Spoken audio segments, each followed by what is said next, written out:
Shalom, shalom, Israel. First of all, I'd like to give all honor and glory to Yahweh Shem Yahushua. Today I come back with a quick video on do all tribes exist still? Because somebody might try to make an argument that the tribe of Dan or the tribe of Simeon or the tribe of Gad is like they're destroyed. But I'm here to prove that wrong. First verse I like to hit the book of Ezekiel, chapter 48, verse 22. Moreover, from the possession of the Levites and from the possession of the city, being in the midst of that which is the prince is between the border of Judah and the border of Benjamin shall be for the price. And as for the rest of the tribes, from the east side of the west, Benjamin shall have a portion. Now, Ezekiel 28 is basically going into in the kingdom of heaven, how the tribes will be given their lands. Verse 23. As for the rest of the tribes, from the east side and to the west side, Benjamin shall have a portion. And by the border of Benjamin, from the east side and to the west side, Simeon shall have a portion. And by the border of Simeon, from the east to the west side, Issachar shall have a portion. And by the border of Issachar, from the east to the west side, Zebulun shall have a portion.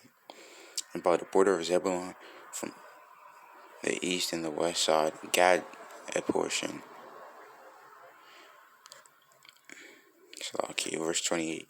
And by the border of Gad at the south side, southward, the border be even from Tamar unto the waters of Strife and Kadesh, and to the rivers toward Great Sea.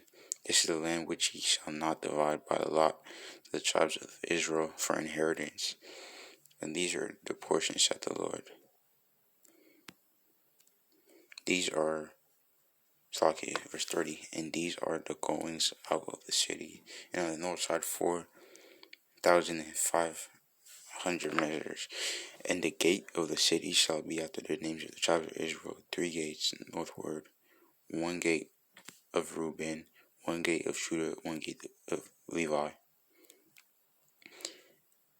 And at the east side 4,503 gates, and 1 gate of Joseph, which is both Ephraim and Manasseh, and 1 gate of Benjamin, and 1 gate of Dan.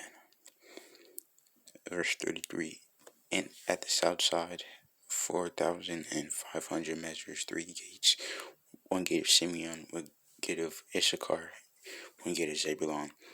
And at the west 4,500 with their gates, 1 gate of Gad, 1 gate of Asher, 1 gate of Naphtali. It was round about 18,000 measures, and the name of the city from that day shall be the Lord is there.